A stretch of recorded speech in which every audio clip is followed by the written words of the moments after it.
Welcome to the Health Angle Podcast with Dr. Mike Headlee and Dr. Gordon Fimreite, where we'll be exploring different angles of health to achieve the best version of yourself. Now, here's your hosts, Dr. Mike and Dr. Gordon. Welcome, everyone. I am Dr. Mike Headlee, and with me is Dr. Gordon Fimreite. Welcome, Gordy. Hi, Mike, and hi, viewers. Welcome to the Health Angle. Each week, Dr. Mike and myself will take a different health angle, and we'll discuss it like we are today. Our subject, by the way, is diabetes. It's one of the biggest killers in America. We're going to talk of ways how you can prevent getting diabetes and at the same time just have an overall good effect on your health. But we'll talk specifically about strategies that you can do to prevent diabetes. And if you have diabetes, it's not uncommon where people do the right things and they can reverse course. So I was just looking at some stats, Dr. Mike, and American Diabetic Association says that 1 out of 4 healthcare dollars goes towards diabetes. As far as our children, we've seen a decline with children, and they're eating junk food. They're not as active. As a result, they're developing diabetes as well. So children under age 20. Diabetes is a big thing. I think viewers are probably thinking, well, what type of diabetes are you going to talk about? Now, I know there's type 1 diabetes, gestational diabetes, but we're going to be focusing on type 2 because that seems to be the one that's really getting the most of people.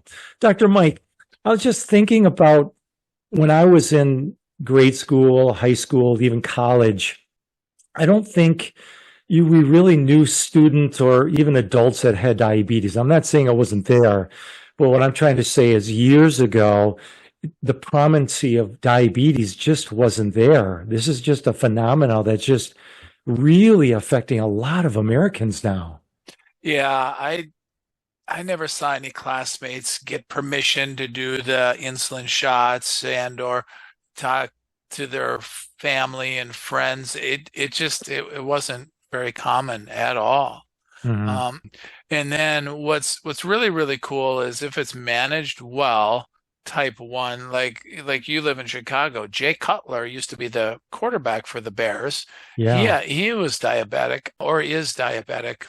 It's just like most things. If you really manage things well, it doesn't have to really wreck your life. But if you don't manage diabetes, it's nasty. I think of in our town, we have a hyperbaric chamber in the hospital because of diabetic neuropathy and gangrenous ulcers and cutting off toe. I had a really, really good friend at my church that they cut off several of his toes, and it was devastating. It's not like, you cut off a limb or anything, but anytime you cut off body parts because of diabetes, it's devastating, and or foot and or hands. And so the negative effects, the low energy and all the et cetera is really devastating, not to scare people and not to just talk doom and gloom, because we're going to give you some really great action steps on how to prevent it and how to really optimize your blood sugar. But it now everybody knows somebody who's diabetic. 30 years ago, not so much, but that's not that long ago, 30 years ago. Now everybody has a friend or family member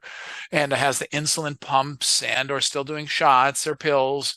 And now the Ozempic weight loss drugs, those are really for diabetes and things like that. So it's in the forefront, and it is a major, major issue that we have to address. Yeah. I'm going to talk a little bit about my father, who I think he's had diabetes for about 40 years. So I'll get in a little bit more about him. He's 91 and physically he's doing well. He's managed it over the years, and we got him on some supplements earlier. But we'll talk a little bit more about where he is at this point. But what I want to talk about with the viewers is, what is diabetes? Exactly what is it? Insulin is released whenever you eat sugary types of foods, and that could be carbohydrates, it can be junk food, anything that releases kind of sugar or glucose in your body. And as a result, you have all this extra sugar or glucose in your bloodstream. And what the sugar and glucose does is it's supposed to get into the cell, which gives you energy. But the problem is the pancreas, the beta cell in the pancreas, releases insulin that is supposed to take the glucose or the sugar and help it and assist it into the cell after it breaks it down. So it goes into the cell, and of course the cell can utilize it. And so what happens with diabetes is either the cell becomes sensitive, or at the source, the beta cell in the pancreas. The pancreas just can't produce the insulin that it's supposed to have to take care of people. And way back in the old days, Dr. Mike, I think we talked about this in a chiropractic college. I remember having a class, and the way they used to diagnose diabetes is not through the blood samples like we have today, but actually through urine, tasting it. You can actually taste the sugar in the urine samples. But in 1674, there was an English doctor, his name was Thomas Willis, and he described diabetic urine as a wonderfully sweet, as if it were some imbued with honey or sugar. So I'm assuming he actually tasted it, and that was his analysis. Well, thank goodness we have blood tests today, so we can actually test that. There's a fasting plasma glucose test. And usually when you get your blood sample taken, you're supposed to have no food. You're supposed to basically fast for a period of 8 to 12 hours. So no food, you can drink water, and then you get your test. And if you have a sugar level that's less than 100 milligrams per deciliter, you're in good shape. That's pretty decent. Now, if you're between 100 and 125 milligrams per deciliter, that's getting a little bit higher. You're in pre-diabetic phase. This would be the perfect time to do some of the strategies that we're going to talk about to prevent diabetes. Now, if you're 126 milligrams per deciliter on 2 separate tests, this is considered diabetes, and this is critical. Dr. Mike, what comes to your mind when somebody comes in with diabetes and you want to give them the best advice that you can give them to prevent or to manage what they have? And by the way, I just want to mention, someone might ask, well, how do I know if I have any kind of symptoms of diabetes? Some of the first symptoms are thirst. Another one is frequent urination. Another one is increased hunger. And then you got fatigue and then blurred vision. And those are some of the early signs. And of course, Dr. Mike, you just mentioned, well, if it's there for a while, what are some other ones? And you called it, people are having amputations to their feet. There can be heart and stroke. It can affect the blood vessels and the small blood vessels, both large and small. And then, of course, it can affect the kidney. The kidney is the thing that if you have too much sugar or glucose in the bloodstream, the kidney is what gets it out of your bloodstream. And then, of course, it can affect your eyes, your feet, and diabetic neuropathy, like you had mentioned as well. So what do you think of, Mike? What kind of advice, what do you say to people? So I'm going to talk about insulin resistance. So an overarching theme that I talk about, if someone has prediabetes, high blood sugar, I think automatically high inflammation, right? We don't want inflammation in any part of our body that's chronic, because if you have a little eye issue, you have a little heart issue, you got some digestive issues, the inflammation is just going to amplify that area. So healthy blood sugar levels are critical for your overall health and well-being. Unbalanced blood sugars may increase your risk of insulin resistance, prediabetes, diabetes, and even other health issues, including heart disease, stroke, kidney failure, like you said, liver issues, vision loss, and other health issues. So balancing your blood sugar through a healthy diet, lifestyle, and supplementation is essential for reducing your risk and improving your health. So what is insulin resistance? What insulin resistance? Well, chronic carb consumption, the breads and the popcorns and the French fries and the donuts, and the chronic carb consumption leads to blood glucose going up and staying up. Pancreas has to secrete way more insulin to balance that. Our cells start to resist the insulin. Our cells struggle to produce enough energy. More insulin is produced, inflammation is increased, and then we increase carb cravings. And it's like, oh, increased carb cravings, sugar goes up, well, then it drops down, we get more cravings, and it goes up and up and up, and sometimes it just stays up, and our body, it just can't function anymore. And so what are some signs of insulin resistance? Tends to be overweight, trouble losing weight, You have a large appetite, craving sweets after meals. Eating sweets doesn't relieve the cravings. You feel tired after a meal. Frequent thirst and urge to urinate. Hormone problems. In females, estrogen or testosterone dominance. In males, low testosterone. Acne, skin tags, skin pigmentation changes. High blood pressure, high triglycerides are some of the signs of insulin resistance. So if you have some of those symptoms that Dr. Gordy mentioned and some of these signs of insulin resistance, you need to get some testing done. You need to get some blood work done and really see where you're at. You can't, it's hard to fix things if you don't have some baseline. So then you get tested. So that's what I think of a lot for talking about the symptoms and the sluggishness and the cravings and the inability to lose weight and frequent urination at night and chronic inflammation. You really got to think about the blood and specifically the blood sugar.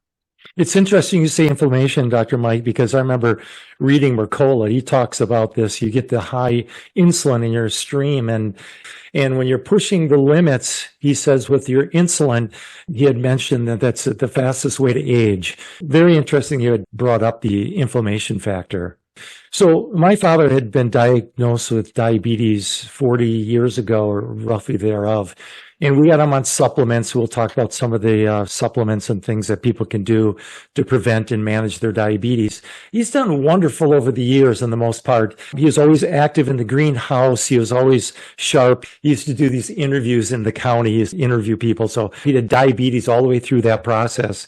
Part of the key to keeping him healthy, at least physically, was always being active, both socially and physically and mentally. And then, of course, we had him on supplements, and he had been doing that for decades. They say that there's a type 3 diabetes. That's when the glucose gets to a level where it's not quite getting the function to the brain, and people develop dementia. And unfortunately, in the past year, that's where my 91-year-old father has been. I don't know the exact percentage, but I think that if somebody has diabetes long enough, if they're not losing a foot or becoming blind or having severe neuropathy, it can lead to possibly having those types of conditions where they're kind of basically losing their mind. Type 3 diabetes, they say, is the Alzheimer's or the dementia. Yeah, pretty serious stuff. I don't remember him ever complaining about foot problems. Some people ask me, well, could it be a heredity? Are you concerned about that? Most type 2 diabetics, the causation is usually due to lifestyle. And like Dr. Mike, you were talking about just eating those donuts, eating the bad foods, eating the junk food, just sugary foods, the carbohydrates that break down into sugars and glucose. And so people ask me, aren't you concerned? And I go, well, what I think the heredity factor that I think I got from my father, for example, would be the predilection towards liking more sugary foods or liking more foods that are carbohydrates. But now that I know that, I try to avoid those. Now, am I perfect? Absolutely not, but I try to avoid those. If I'm going to have, like, for example, some type of sugar food or something that breaks down to glucose or sugar, I'm going to add a little protein to that, because what we don't want to do is just have pure sugar in our bloodstream where your insulin just spikes way up before the insulin can release. And you want to put a little protein in there so it doesn't quite spike. And that way it's not so harmful to the effect of the insulin release. So I always add protein with any kind of like sugary food. And that includes, if I'm having my smoothie, I'm not going to put a bunch of fruit in there. First of all, I'm going to have like cauliflower and some spinach and some of these healthier foods and protein powder. Definitely want protein in it. And I will put some low glycemic index types of fruits. And that will help so it doesn't spike up. My only thing is, if you know that you have a predilection for getting diabetes or any other disease, and then you have to do a recourse and you have to be really conscious about staying away from the things that cause those types of diseases. So I have a lot of healthy carbs like fruits and vegetables, salads, and it is summer here in northern Minnesota, and I've had a salad 3, 4 days in a row now. We have lettuce coming out of our garden, which is really fresh, and so then I put everything from olives to sprouts on it. Cucumbers are fresh now, and onions, and then we have some kind of protein on the top. Whether it's I tried yak for the first time, and some buffalo and bison and different things like that is really lean and healthy and range fed. And so that's what's on my plate. My dad's mother, so my grandma, passed away with complications of diabetes. I remember late stages of her life that she would have to go in for dialysis 3 times a week.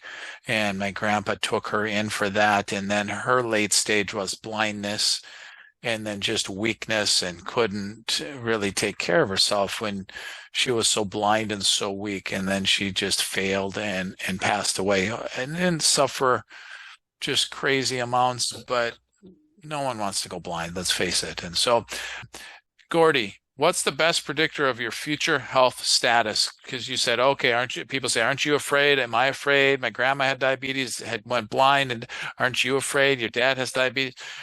What's the best predictor of your future health status? Any quick answer on that? Keep your mind and your body active, exercise, make sure you eat the right foods, and having a positive effect on life. Correct.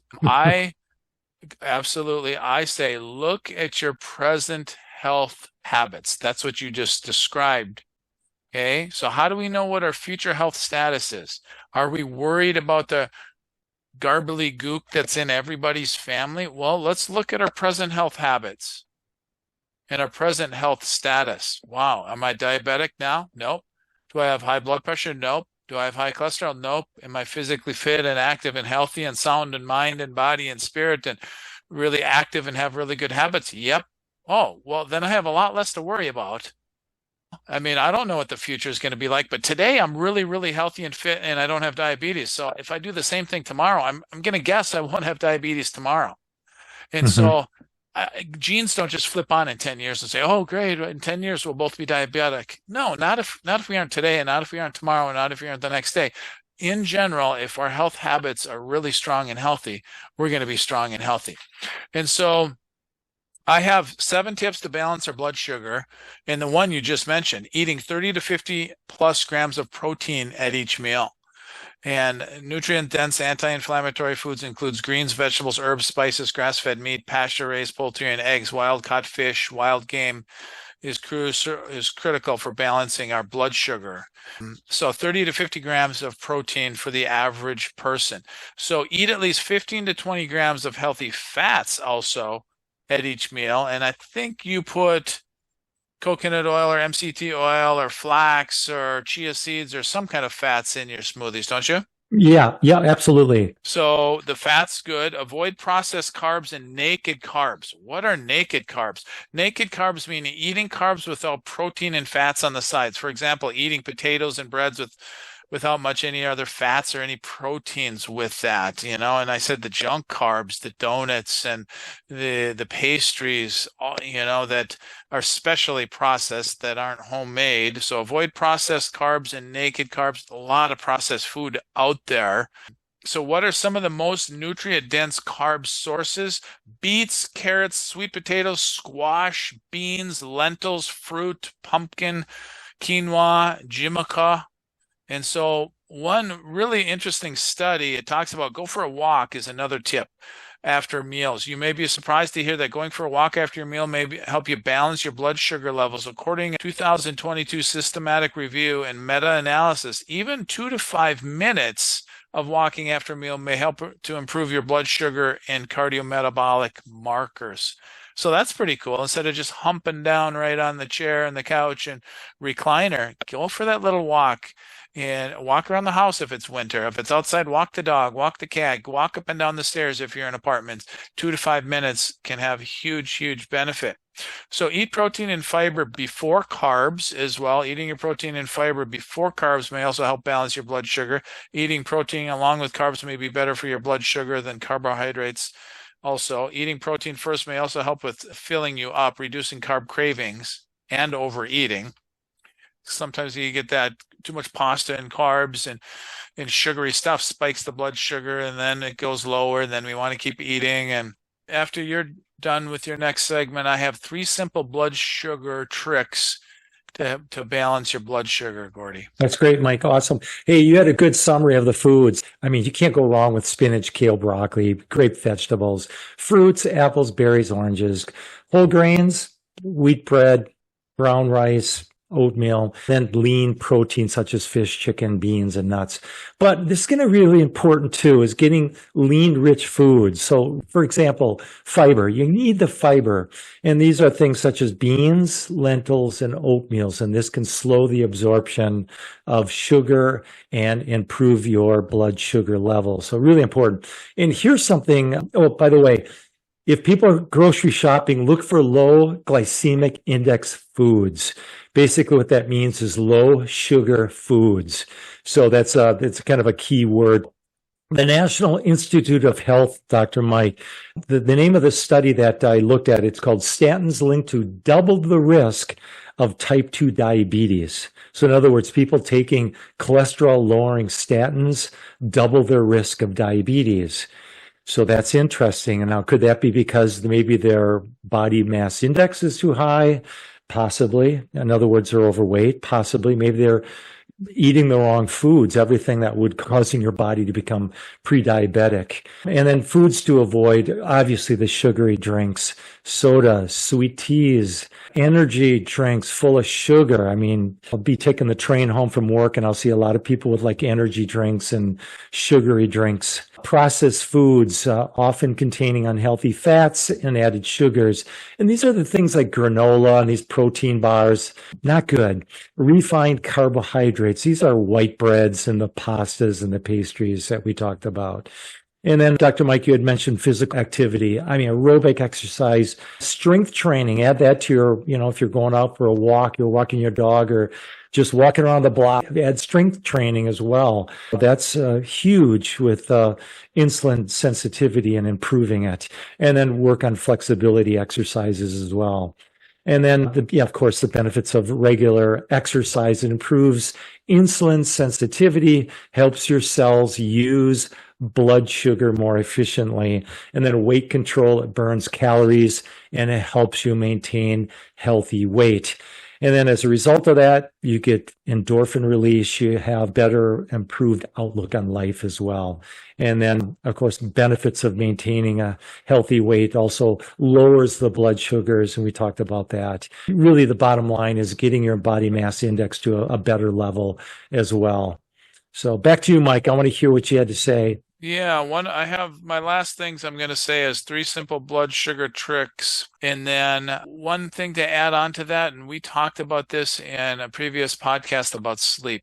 One night of 4 hours of sleep or less, then when you wake up, you have prediabetes blood sugar.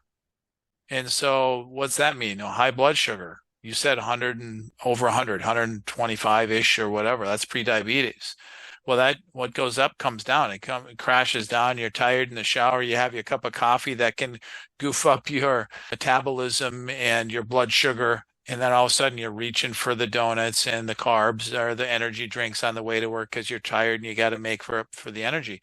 So you can gain that back if you get to sleep right away or take a nap and, exercise gently and easily and eat really healthy. So when you aren't sleeping good, you really got to be careful of that blood sugar and not just grab the carbs and energy drinks and garbage. So sleep is a strategy to improve your blood sugar.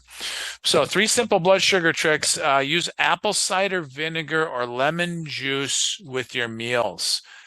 Metabolic benefits of apple cider vinegar: improves blood sugar, may improve fat burning, aids digestion, curbs carb cravings. And I know you use that, Dr. Gordy. And so using apple cider vinegar or lemon juice with your meals may also help balance your blood sugar levels. A 2019 review and meta-analysis published in the Journal of Advanced Nursing has found that apple cider vinegar may have beneficial effects on blood sugar and glycemic control in those with type 2 diabetes. So that's number 1. Number 2 is have MCT oil with meals. I already mentioned that having some higher fat will improve your blood sugar balance, and consume healthy fats with your meals is critical. MCT oil is one source of healthy fats that may help you balance your blood sugar. It's coconut oil. Dr. Gordy has 11 saturated fats, and one of those is caprylic acid. It's an MCT oil. You can get it in health food stores in a liquid form, and you can use it as salad dressing or put it in smoothies.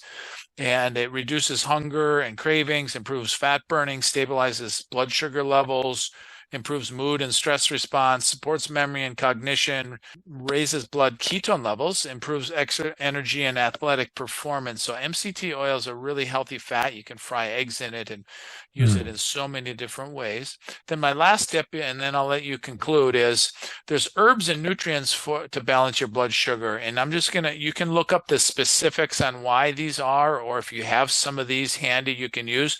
But berberine is an herb to help balance your blood sugar. Cinnamon, I know a lot of people put that in smoothies and or on oatmeal and in different forms.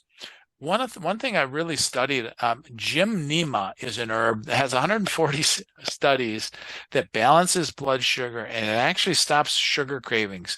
Gymnema, Gymnema. You can take a tablet of gymnema and chew it, or just suck on it for 60 seconds and then swallow it. And then you can put a Hershey Kiss on your tongue and suck on it for a little bit and chew it, and you will not taste the sugary, chocolatey flavor. And so it helps stop sugar cravings. So gymnema ingested, or you can chew it. And I actually thought about making chewing gum with gymnema and or mints, because after a meal, you could have fresh breath with a peppermint, but if it has gymnema, it's going to stop your sugar cravings, balance your blood sugar from the meal, and stop your sugar cravings so you aren't going to order dessert. So maybe I got to figure out how to put the recommended scientific dose in a piece of gum or mint without having it the size of a big cookie or something. Fenugreek is another herb that helps balance blood sugar. Chromium and vanadium is another one. So those are just some simple herbs. And most people have cinnamon in their own home. So try to find ways to put cinnamon on things and use other herbs to help balance your blood sugar. Lemon juice, apple cider vinegar, and MCT oil are some others. So what do you got to close us out there, Dr. Gordy? Yeah, Mike, I hope our viewers can be preventative. And obviously, if they've come to a point where they can't be preventative and have to seek medical care, I mean, at the first stage, they usually take some type of medication. And then after that, insulin. I would recommend, if somebody does have diabetes, that there's a system called the Dexcom. And I think it's an incredible tool. Basically, Dexcom is something that someone who's taken insulin will use. And it's a device that you basically have a receiver, and it's kind of plugged into you, whether it's on the stomach or on the arm.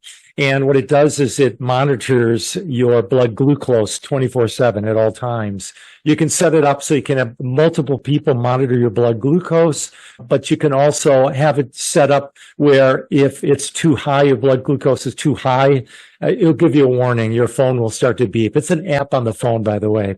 So you can monitor it. Any family member can monitor it anywhere, no matter where they're at, as long as they got a internet connection. And also, if your levels go too low, it'll also give you a beep as well. So it's a great tool. Mike, I think you summarized. I was going to go through supplements and vitamins. You summarized everything perfectly, and I concur with you. So that's it from my end.